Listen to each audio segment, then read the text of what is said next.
Tudo bem? Sejam bem-vindos a mais um Palavra Encarnada, uma meditação diária a partir do Evangelho. Hoje, dia 21 de setembro, segunda-feira, nós celebramos a festa litúrgica de São Mateus, apóstolo e evangelista.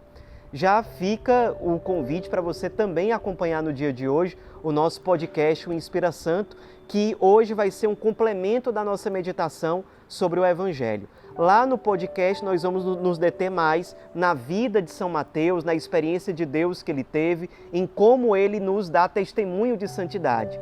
Nessa meditação nós vamos focar mais no Evangelho do dia de hoje. Nós, como sempre, estamos reunidos em nome do Pai, do Filho e do Espírito Santo. Amém.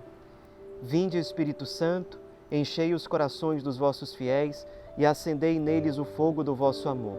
Enviai, Senhor, o vosso Espírito, e tudo será criado, e renovareis a face da terra. Oremos. Ó Deus, que instruístes os corações dos vossos fiéis com a luz do Espírito Santo, fazei que apreciemos retamente todas as coisas, segundo o mesmo Espírito, e gozemos sempre de sua consolação, por Cristo, Senhor nosso. Amém. O Evangelho de hoje está em Mateus 9, versículos de 9 a 13. Diz o Evangelho de hoje: Naquele tempo, Jesus viu um homem chamado Mateus sentado na coletoria de impostos e disse-lhe: Segue-me. Ele se levantou e seguiu a Jesus.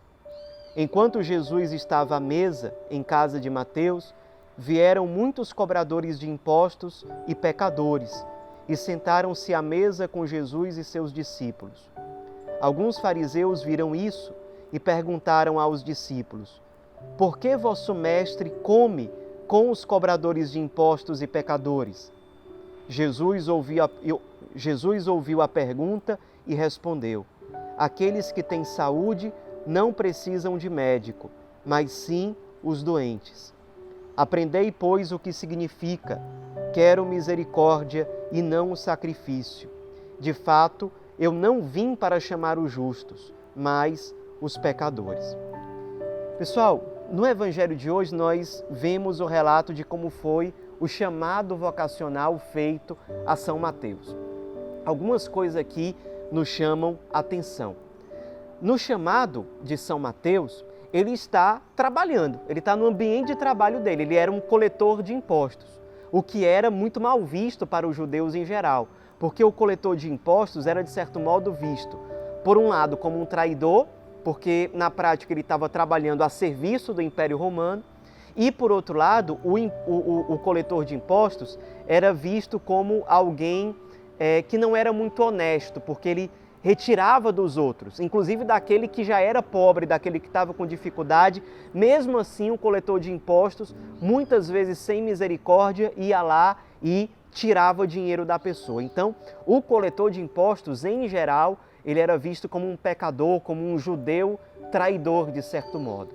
E ele estava ali trabalhando na coletoria de impostos, e é ali, no seu cotidiano, no seu ambiente de trabalho, que ele ouviu o chamado de Deus que mudou a vida dele.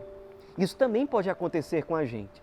Muitas vezes, o Cristo nos chama nas situações menos esperadas.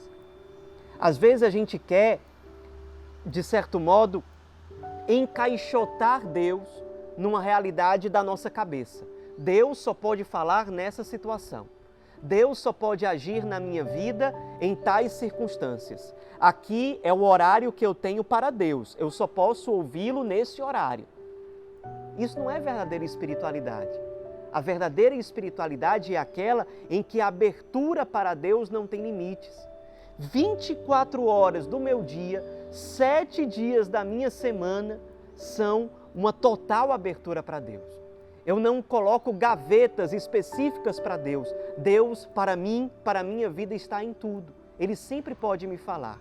Ele pode falar para mim através de uma pessoa, através de um sacerdote, através de um trecho da palavra, mas também através de acontecimentos, às vezes através de provações, às vezes através de dificuldades na família ou no trabalho. A gente, portanto, deveria ter uma certa sensibilidade espiritual. Em tudo o que nos acontece, nos perguntar: o que é que Deus está querendo me dizer? Será que nessa situação difícil, nessa situação desagradável, dolorosa, o que Deus está me falando? Em outra passagem, no Evangelho de São João, Jesus diz que o Espírito sopra onde quer. Nós não podemos aprisionar o Espírito. Será que talvez precisamente nessa situação difícil pela qual você está passando, será que Deus não está falando alguma coisa para você? Deus muitas vezes nos fala nos inquietando. Perceba que quando São Mateus, ele atende ao chamado de Jesus, que disse para ele, segue-me, São Mateus deixa para trás a sua profissão, o seu dinheiro para se tornar um apóstolo. Isso é típico de uma verdadeira conversão. Existe uma escuta ao chamado de Deus, que muitas vezes acontece em situações inesperadas do cotidiano. E num segundo momento, existe um movimento de despojamento, de kênosis, que representa uma verdadeira conversão. Ou seja, se antes eu colocava a minha confiança em bens materiais, em coisas passageiras, em uma certa função social, agora a minha confiança não está mais nessas coisas. O que acontece quando a gente coloca a nossa confiança nessas coisas que passam? Ou como a gente diz no Lumen, no ter, no prazer, no poder. A gente costuma ficar muito ansioso. A ansiedade é própria daquele que quer ter tudo sob controle. Ou seja, quando uma coisa acontece diferente do planejado, eu já perco a minha paz, eu já fico numa situação de agitação interior. O Cristo, ao chamar Mateus, faz com que ele deixe para trás aquilo que para antes era para ele uma ilusão de segurança. Talvez essa situação de provação pela qual você esteja passando seja exatamente um parto necessário para que você aprenda a relativizar aquilo que é passageiro e depositar a sua confiança naquilo que de fato é firme, consistente. Essa foi a experiência de São Mateus. Ele deixou para trás esse apego, essas falsas seguranças e passou a colocar no centro da sua própria vida o Cristo e nele a sua verdadeira confiança. Ele segue o Cristo. E olha o que acontece com São Mateus. Primeiro, ele ouviu o chamado do Cristo numa situação cotidiana.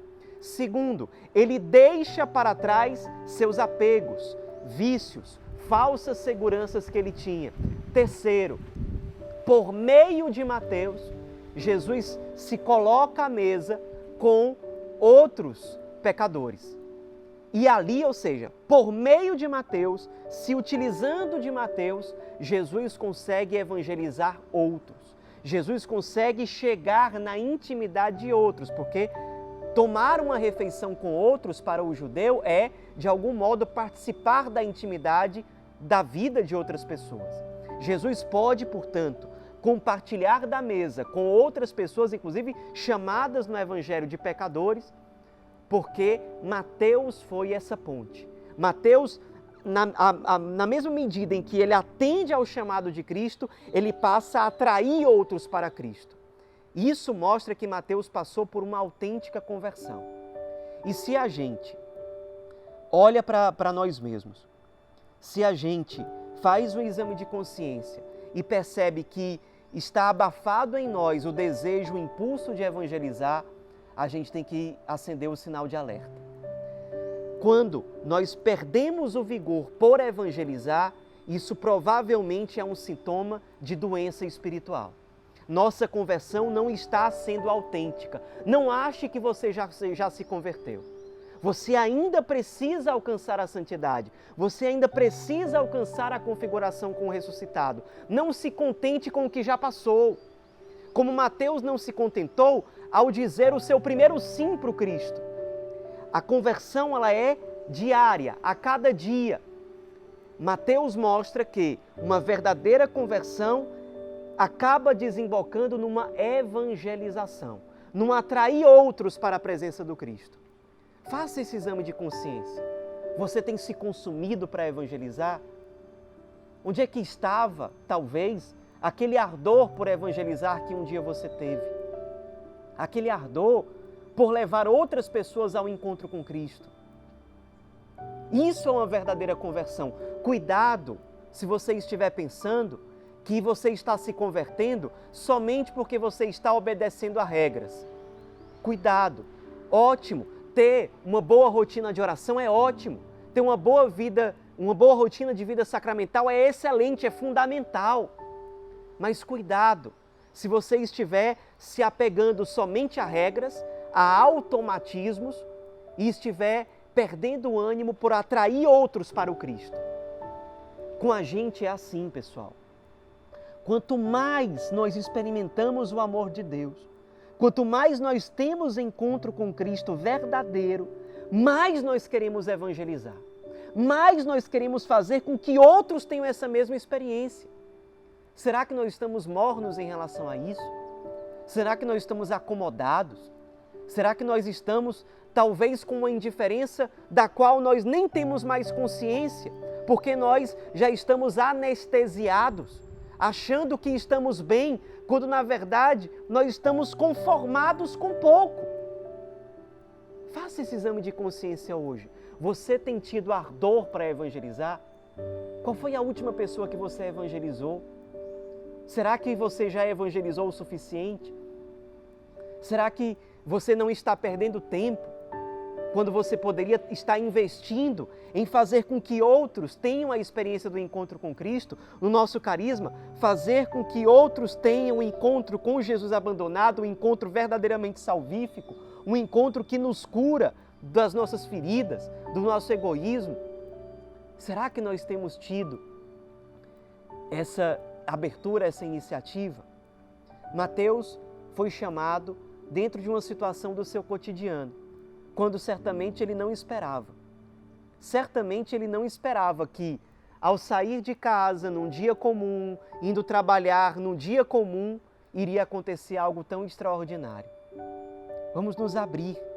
Talvez Deus queira nos tocar hoje numa situação ordinária, numa situação comum, mas Ele quer nos falar de forma diferente. Ele quer nos falar, talvez, nas ruas pelas quais nós passamos. Ele quer, talvez, nos falar no nosso próprio ambiente de trabalho, quando nós podemos encontrar Jesus abandonado naqueles que mais estão sofrendo ali. Talvez seja ali que Jesus está dizendo para nós no nosso hoje: segue-me, segue-me, tenho sede, tenho fome, venha ao meu encontro. Vamos nos abrir, não vamos querer colocar a graça de Deus e a sua vontade em caixas pré-formatadas. Vamos nos abrir e deixar que Deus nos formate. Não vamos querer formatar a ação de Deus na nossa vida. Vamos ser pobres, livres e felizes para que Deus fale e realize em nós exatamente aquilo que Ele quer. Nos inspiremos em São Mateus, contemos com a sua intercessão, que a Virgem Maria venha em nosso auxílio. Ave Maria, cheia de graça, o Senhor é convosco.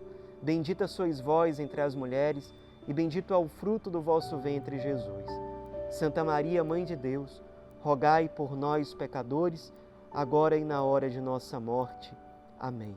Em nome do Pai, do Filho e do Espírito Santo. Amém.